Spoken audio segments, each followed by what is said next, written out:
Recently, a video of Vice President Kamala Harris went viral because she decided to use pronouns. Oh no. Pronouns that made a lot of Republicans very salty. In fact, let's take a look at the offending video that got people's dander up. I am Kamala Harris. My pronouns are she and her. I am a woman sitting at the table wearing a blue suit. So now that happened at an event this week discussing the Supreme Court's ruling that overturned Roe. Also, it was also on the anniversary of the Americans with Disabilities Act.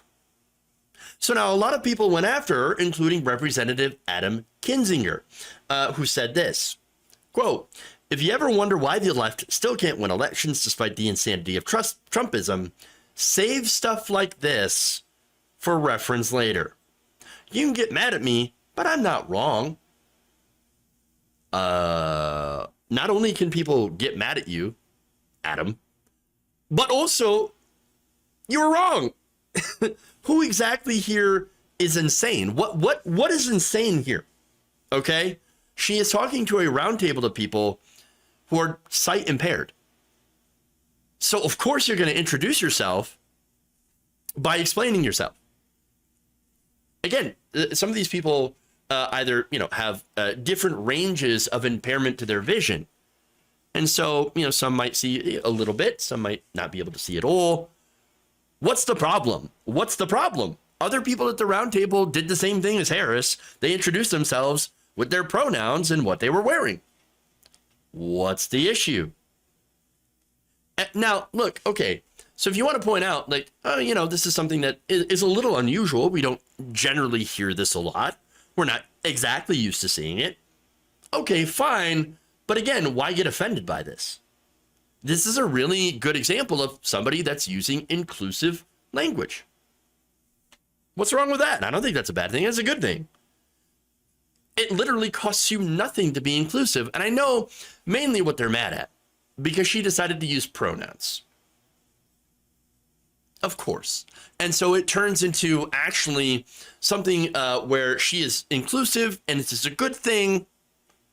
But then you had the transphobes come out and say, "Oh, how dare she use pronouns?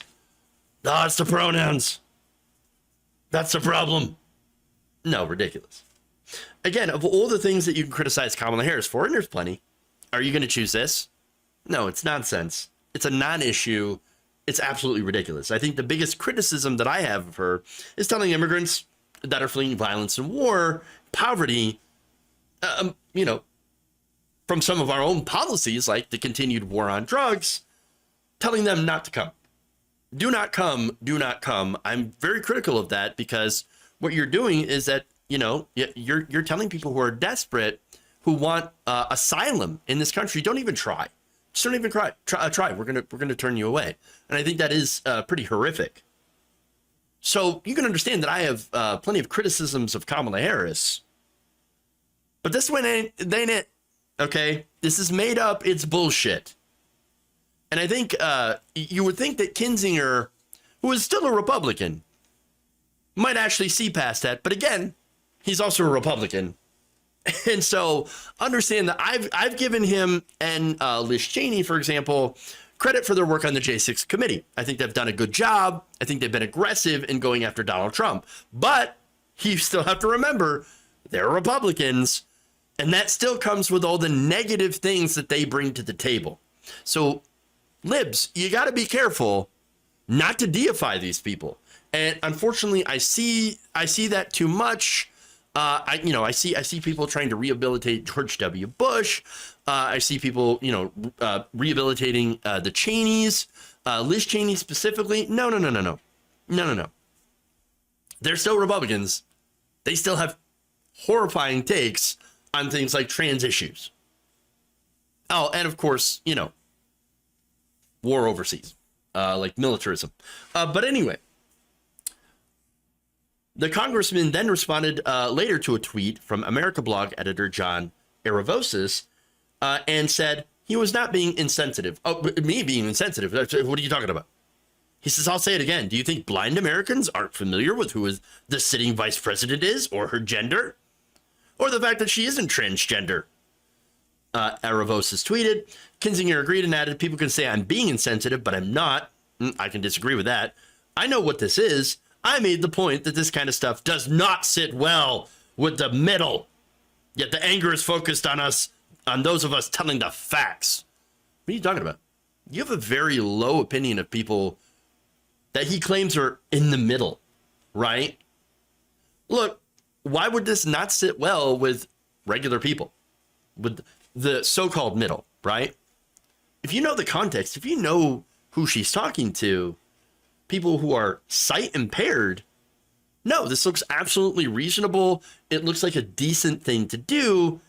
And I think inclusive language is a good thing. Is it too much to describe what she's wearing? I don't know. I'm not somebody with a sight impairment. Nobody else seemed to have a problem with that. And by the way, Adam Kinzinger, you do not speak for the disabled community. So why don't you shut the fuck up? And stop dumping on people when they actually try to have inclusive language. Try to include other Americans. Garbage. He's garbage. Look, again, I don't know why anybody's bothered by this other than, of course, to be anti-trans and to maybe just dunk on somebody who doesn't share your political beliefs. Now, I'm to the left of Kamala Harris. I'm a lefty, right? And I've admitted that I love a good dunk on corporate Democrats.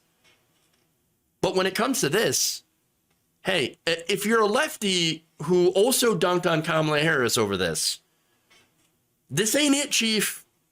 Remember, we're on the left. We're supposed to be inclusive of everyone.